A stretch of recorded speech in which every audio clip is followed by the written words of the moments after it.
जय श्री हरि, जय श्री कृष्ण। भाद्रपद अर्थात भादव मास कृष्ण पक्ष की अजा एकादशी की हार्दिक शुभकामनाएं।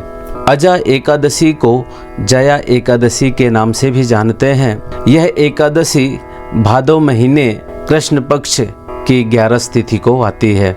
इस बार यह एकादशी अंग्रेजी तारीख 19 अगस्त 2025 दिन मंगलवार को है। आइए इस कथा का श्रवण एवं पाठन हम इस कथा को पढ़ेंगे और सुनेंगे। पुराणों में वर्णित कथा जो कि बहुत पुण्य फल प्रदान करने वाली, इसका जो भी श्रवण एवं पाठन करता है वह धन धान और सुख से संपन्न हो जाता है। आइए कथा का आरंभ करते हैं।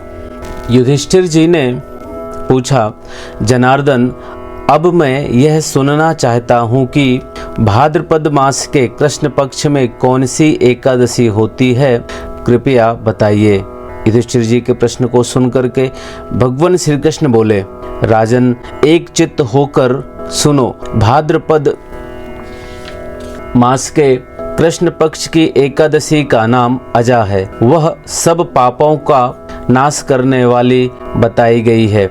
जो भगवान ऋषिकेश का पूजन करके इसका व्रत करता है उसके सारे पाप नष्ट हो जाते हैं। पूर्व काल में हरिश्चंद्र नामक एक विख्यात चक्रवर्ती राजा हो गए हैं जो समस्त भूमंडल के स्वामी और सत्य प्रतिज्ञ थे।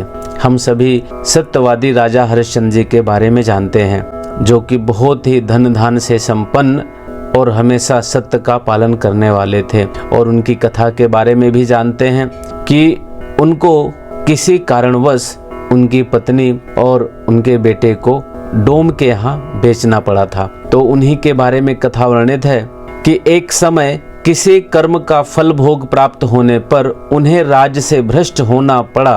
राजा ने अपनी पत्नी और पुत्र को बेचा, फिर अपने को भी बेच दिया।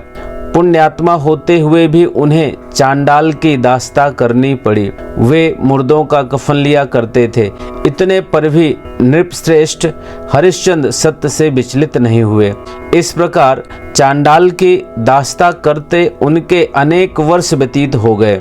इससे राजा को बड़ी चिंता हुई।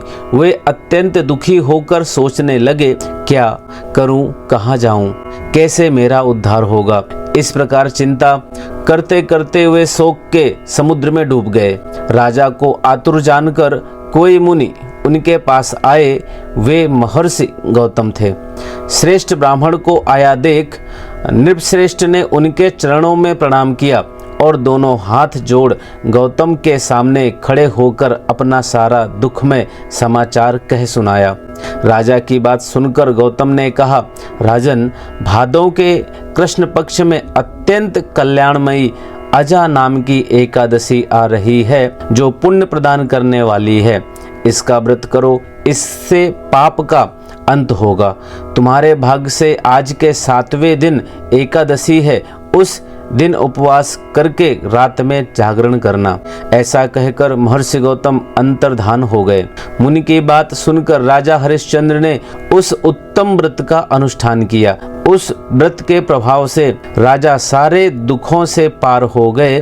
उन्हें पत्नी का सन्निधान और पुत्र का जीवन मिल गया। आकाश में दुंदुभियां बज उठी। देवलोक से फूलों की वर्षा होने लगी। एकादशी के प्रभाव से राजा ने अकंटक राज्य प्राप्त किया और अंत में वे पुरजन तथा परिजनों के साथ स्वर्गलोक को प्राप्त हो गए। इस तरह भगवान श्री कृष्ण ने इस एकादशी का महात्म्य बताया। और आगे श्री कृष्ण कहते हैं, राजा युधिष्ठिर, जो मनुष्य ऐसा व्रत करते हैं वे सब पापों से मुक्त हो स्वर्गलोक में जाते हैं। इसके पढ़ने और सुनने से अश्वमेध यज्ञ का फल मिलता है। इस तरह से इस भादव मास की अजा एकादशी की कथा का वर्णन पूर्ण होता है।